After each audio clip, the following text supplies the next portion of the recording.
Hey guys, what's going on? Welcome to my YouTube channel. My name is Kieran. I help people using a spiritual perspective. Today's video is brought to you by people with messy hair who need a haircut. Today's video is brought to you by people who need a haircut and who just won't get one. But I'll get one soon, probably. But no, seriously, today's video is about this concept of things not going to plan. How come things don't go to plan? So there is this pressure that exists within the spiritual awakening journey or the process, or this sort of following your dreams notion. And the pressure says that we should be farther along, right?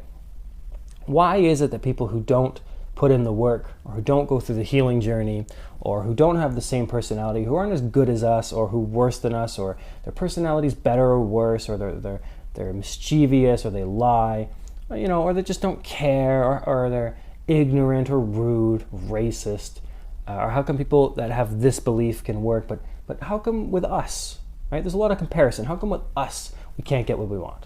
How come it's harder for us? What does that mean? Why is that the case? Why is it so hard for us to get what we want, right? You take a look at your own journey, and it becomes clear that despite all of the inner work and the purpose that you have found, or the passions that you have found within your own spiritual journey, or just in your life in general, seem to still encounter quite a lot of obstacles and delays and just things falling apart, things just not working out, despite our best intentions and despite our good intentions even, despite things, the reason why it's happening coming from a place of innocence. Right? And other people might do things from a place of guilt or fear or anger or hate, and yet they might actually receive something, and we don't. Why is that? Why is there a pressure, right? Because there's a pressure.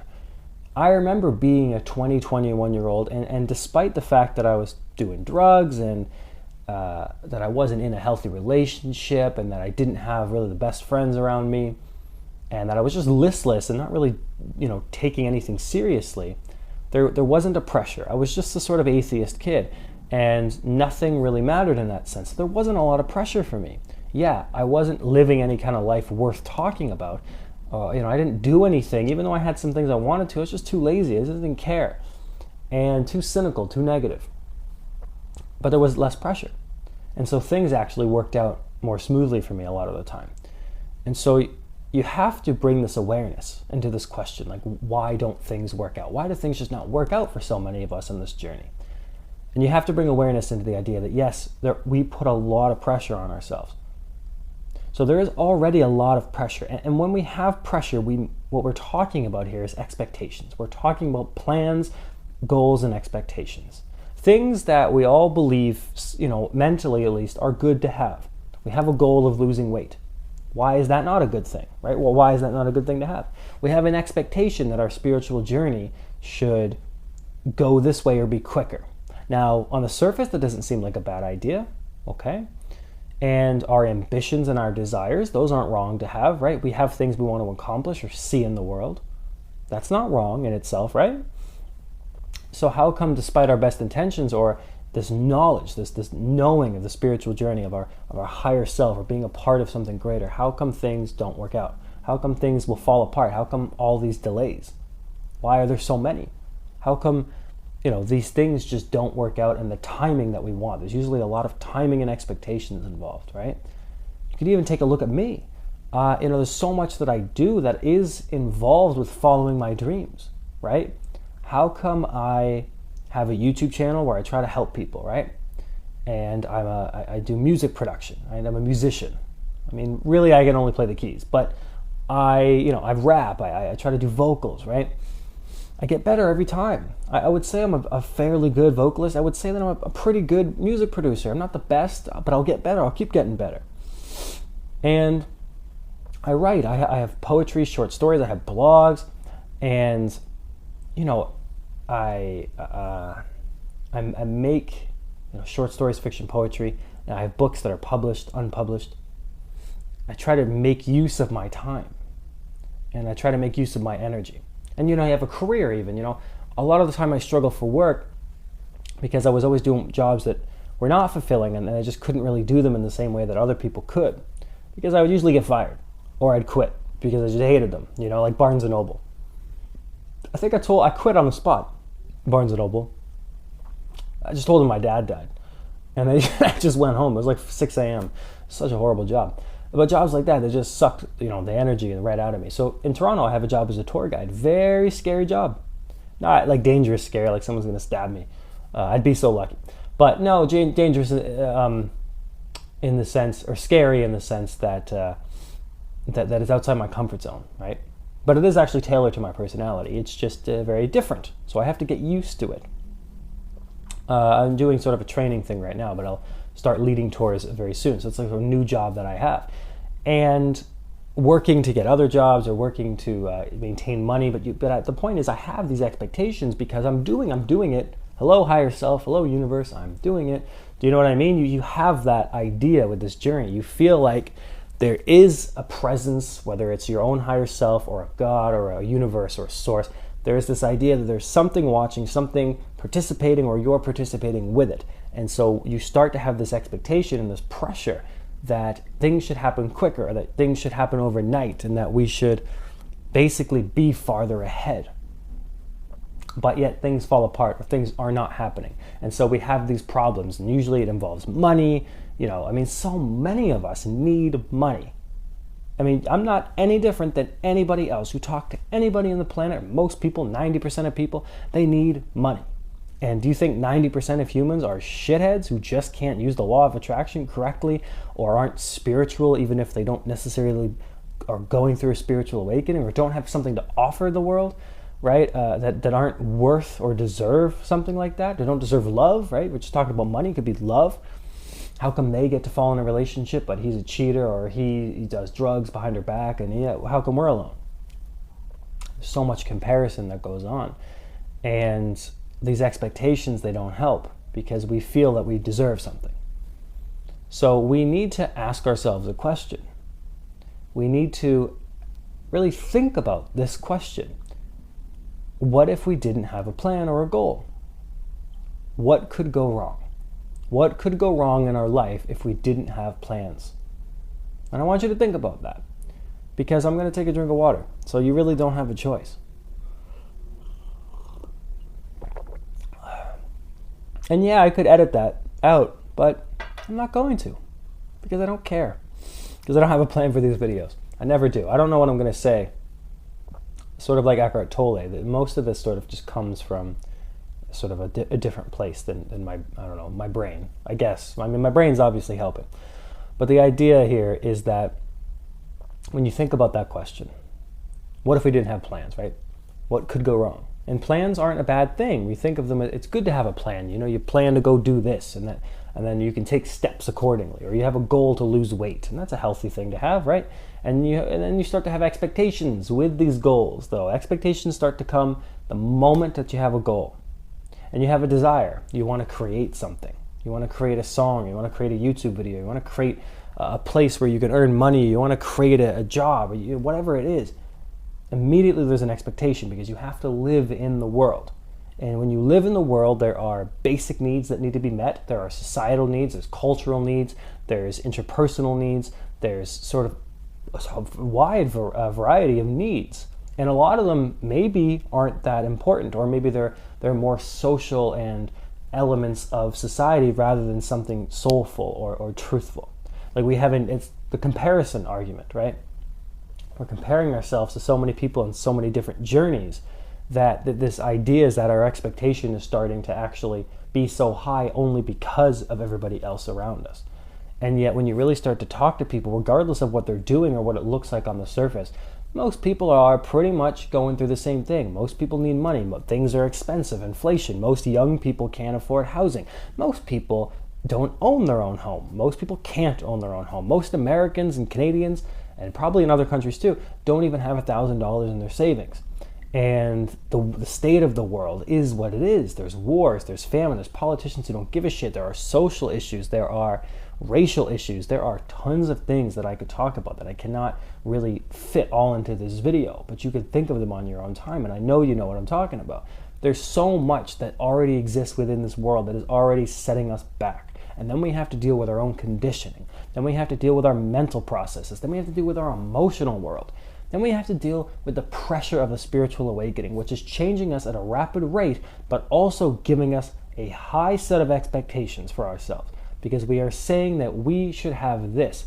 And so we think like, hey guys, like, or, spirit guides or universe or higher self, I'm doing it, I'm doing it. I'm doing what you want me to do. I'm making the music. I'm trying to push myself outside my comfort zone. I could really use some help. I could really use more money. I could really use this, right? I could really use some friends. I could really use a mentor. You have everything that you could use, definitely. Things that you need, desires that you have, goals that aren't necessarily wrong, or plans that aren't inherently bad. But plans and goals and ambitions and desires come automatically with an expectation. Now, you might not even be consciously aware of it, but sooner or later, that expectation is going to present itself to you. I mean, you take something I'll even give you a great example right now. This is the 4th video I'm doing on this topic, because I think I kept screwing up the first 3 videos. Today, I'm just having a hard time speaking today, right? And so this is the 4th video that I'm doing, and the expectation was to get it done on the 1st. So around the 3rd video, I was like, God damn it, I'm just trying to do a video, right? So already they had that expectation. So what that expectation happened subconsciously, really, as I did the first video, because you just automatically assume as a creator, like, this is going to go well, this is going to be good, this is going to be fine. So that's even a small expectation. Then you have the expectation that comes after that. The expectation of how well is this video going to do? Will people respond to it well? Will it lead me in this direction? And then you can start going off into so many different directions. And so imagine those expectations that exist, even if you're not consciously aware of them. Imagine how many of those actually could possibly exist for every single one of the paths or the things that you're doing in your life. And so now think about it as just your whole life. Like, look at it like a bird would look at it, or a fly on the wall. Your spiritual journey. What expectations do you really have? So if you didn't have a plan for your life, what could go wrong? If you didn't think about what was going to happen tomorrow or what you should do tomorrow, does that necessarily mean that you wouldn't do it? Or that you wouldn't discover what you should do? Or that you wouldn't know in the moment? Absolutely not. In fact, you always know what you're going to do in the moment. You don't need to actually plan it, right? It's actually a very kind of cool thing to realize. And maybe one of the better things that I've realized in sort of the spiritual journey. And you really learn this when you meditate, is you'll stop thinking, you stop having thoughts, and you're just present. And then a thought will sort of come up to tell you, hey, I'm present, I'm not thinking. But that thought in of itself is unnecessary, because you already know it. So the thought is only a reminder, you know what I mean? The thoughts are almost like alarm clocks or snooze buttons or just like chatter, right? They're just almost like reminders or opinions or just thoughts. They're just thoughts. And we already know. So tomorrow, I don't need to plan my day. I don't need to go, okay, well, I got to do this, I got to do that. Maybe in the morning I can do this, maybe then. That's a lot of pressure. Even if it's small, it doesn't seem like it is. You don't know what kind of, if you're in a not great emotional state, or if you're just trying to meet your basic needs, or if you are somebody who takes on too much, these things actually build up. And if the more you care about the things you're trying to do, the more pressure you're giving yourself, whether you're aware of it or not. So even something as simple as saying, well, in the morning I'm going to get up and do 15 minutes of stretch and 10 minutes of yoga, and I'll take a shower and I'll shave and whatever else, right? Have a healthy breakfast. That's already a lot of pressure. Even though those are perfectly fine things to want to do. Those are you have a desire to be healthy. You have a logical and feasible plan. And of course, the expectation is that you'll do it. And yet what happens when you wake up is it just doesn't work out the way you want it to, right? And so now you apply that to more big things like jobs and love. So these expectations and these goals and these plans, you don't actually really need them. And so it helps to ponder or to just remind yourself, well, if I didn't have these plans, if I didn't have these goals, what could go wrong? Because if I had no thoughts and I'm completely just in the present as much as I can be, consciously anyway, then tomorrow I'll wake up whenever I was going to wake up anyway, and if I feel like it, I'll do it, because I already know. You're already aware of what you want to do. You don't need to plan the desire. The desire is the desire. The desire is there. The desire is spontaneous. The ambition is soulful. The plan is logical. It's what you're coming up with. And the expectation is painful, because often those expectations cannot be met. And so we need to invite this curiosity or this mystery to the unknown almost immediately, to like tomorrow or like an hour from now, because you don't know what's going to happen, and there's no reason to almost punish yourself or to force yourself to think about it, because it often just leads to suffering. So yeah, why does so much of the things that we want go wrong, especially in the spiritual awakening? Well, the answer is actually kind of easy when you start to think about it, and it's because you're planning your spiritual awakening. You're planning it. You don't need to plan your spiritual awakening. Your spiritual awakening is happening. It's happening your whole life. It was happening before you were consciously aware of a spiritual awakening at all. But it was already happening, and it's already going to continue to happen. Just like a tree is going to continue to grow and it doesn't need to think about it. Just like an animal will do what an animal is going to do. There's obviously benefits of thoughts or being able to plan things. And I'm not saying that we can't ever have those, of course not. But outside of the reasons why we need those things, like 90 or maybe 85% of the expectations or the goals or the plans that we have are actually redundant or unnecessary. We just don't need to do them. And it's causing a lot of our delays and our obstacles, because the plan that you're coming up with is not necessarily the plan that should happen. Because logic does not mean happiness. Logic does not mean that you found what it is that you need. You have a health, the whole idea of getting up and exercising and all that kind of thing. That's great. But what if when you woke up, the spontaneity of it was different? I'm actually gonna go for a walk, and I'm gonna use that as my exercise for the morning. And then on the walk, or run or jog or whatever, you might feel refreshed, or just you might feel so much better, and you might meet somebody, or you might meet the person that you're looking for. You might just have a nice experience. You might see something that sparks creativity or gives you an idea, and then maybe you can come back and do the yoga and the stretching anyway or whatever. But the idea is you don't know the best scenario that's going to help you, but your plans are pretending, because it's just your mind. Your mind's coming up with what it thinks will be the best thing for you. But your mind didn't come up with your life. That's right. Your mind didn't do that. Your mind didn't create your life. Your mental thoughts do not create life. That's not how that works.